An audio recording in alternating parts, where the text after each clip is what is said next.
கல்லறைக்கு பல வழி, என்றும் தர்மதேவன் கோவிலுக்கு ஒரு வழி.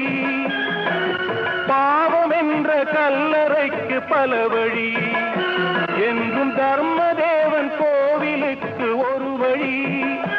இந்த வழி ஒன்றுதான் எங்கள் வழி என்று நாம் நேர்மை ஒரு நாளும் தவறாமல் நடை போடுவோம்.